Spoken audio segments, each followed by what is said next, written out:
Don't rely on your emotions when something gets hard. Hey friends, I am Dr. Kori Propst, the ground zero health psychologist committed to helping you rebuild your most energetic and authentic life. In this week's series, we are contemplating the question, how do we rise to challenges? I know you guys have heard it already. Don't make important decisions in the intensity of emotion. Okay. And then there's that cognitive, sneaky thinking error, distortion, discussed commonly among psychologists called emotional reasoning. Cognitive distortions, guys, are ways that the mind convinces us of something that isn't really true, okay? They are inaccurate thoughts, and they're usually used to reinforce negative thinking or emotions, okay? And the thoughts sound really rational and accurate, but they really limit our ability to see other perspectives. So an example of emotional reasoning would be, I feel helpless, therefore I'm worthless, okay? How many of us haven't felt helpless before? Like, it's real. The feeling of helplessness is real. It's what we draw from that feeling that becomes the problem. Or here's one that I've heard so many times. I don't have any motivation to do this, so I must not want it enough. This must not be important. Okay, big error there. Like, that's a big leap, okay? So the mind makes these sorts of big leaps.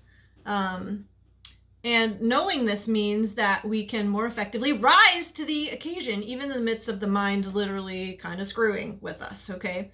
Our typical MO when we're not awake and aware looks like this. Something happens, so there's an event, and we have a thought about that event, and then a feeling occurs because we've thought that thought, and then we behave or we act in a certain way.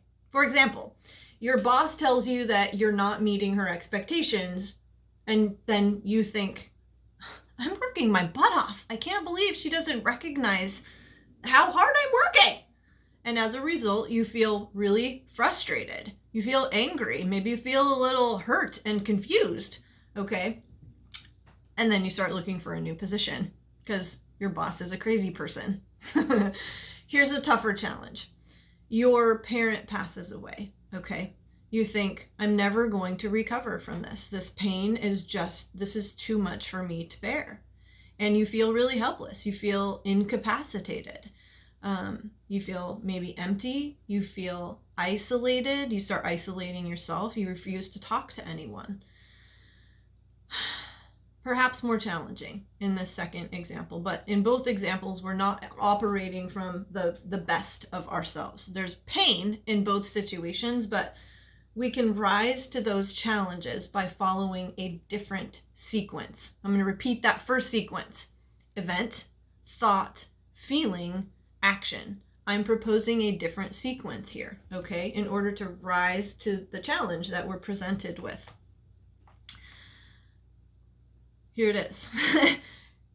Character is what we're focusing on first. Character, defined. Your inner values, your resources, your strengths, and your capacities. And guys, I recognize that in the midst of tremendous adversity and hardship, it can be difficult to kind of dig through the muck to get to character, these things. But this is what we want to start with. And it takes continuous reflection and deliberateness on what is my character. But here's the sequence. Character, actions, thoughts, and then feelings. All right? So this doesn't mean that you can't feel and that you shouldn't have thoughts. Like, sorry guys, you aren't robots. It would be impossible, okay? But when you notice them, your thoughts and your feelings, you can use them as cues to draw upon your character to then influence your actions, which will then prompt more skillful thoughts and spread into more resourced feelings.